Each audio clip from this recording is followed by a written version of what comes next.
Mobile चोरांविरोधात Sangamner शहर पोलिसांची धमाकेदार कारवाई. तब्बल 8,13,000 रुपयाचा मुद्देमाल जप्त.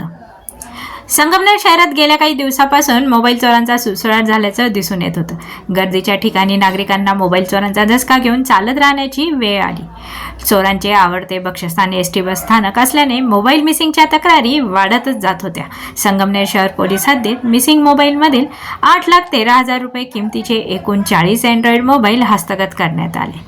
संगमनेर शहर पोलीस स्टेशन हद्दीतील सार्वजनिक ठिकाणाहून व बाजारातून महागडे व गहाळ हरवलेल्या मोबाईलचा शोध घेण्याकरता पोलीस अधीक्षक यांच्या आदेशानुसार पोलीस निरीक्षक संगमनेर समीर बारवकर आणि उपविभागीय पोलीस अधिकारी कुणाल सोनवणे यांच्या मार्गदर्शनाखाली संगमनेर शहर पोलीस डीबी पथकाने अत्यंत धडाकेबाज कारवाई केली.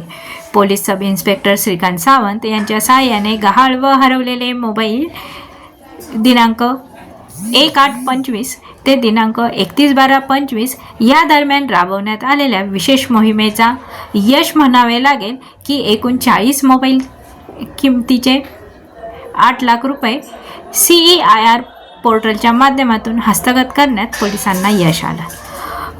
पोलीस निरीक्षक समीर बारवकर यांच्या हस्ते हे जप्त केलेले मोबाईल संबंधित मोबाईल मालकास सुपूर्द करण्यात आले. सदरची कामगिरी पोलीस अधीक्षक सोमनाथ घारगे, अप्पर पोलीस अधीक्षक सोमनाथ वागचौरे, उपविभागीय पोलीस अधिकारी कुणाल सोनवणे यांच्या मार्गदर्शनाखाली संगमनेर शहर पोलीस स्टेशनचे पोलीस निरीक्षक समीर बारवकर यांच्या डीबी पथकातील police sub inspector Shrikant Sawant, police हवालदार Satpute, police constable Khule, police constable Mukre, police constable Unde, police constable Kshirsagar, police constable Nagre, police constable Pandey यांनी ही मोहीम यशस्वी करण्यासाठी अथक प्रयत्न घेतले. मोबाईल मालकांकडून संगमनेर शहर पोलिसांचे सर्वत्र कौतुक होत आहे. ब्युरो रिपोर्ट, आपली दुनियादारी, संगमनेर.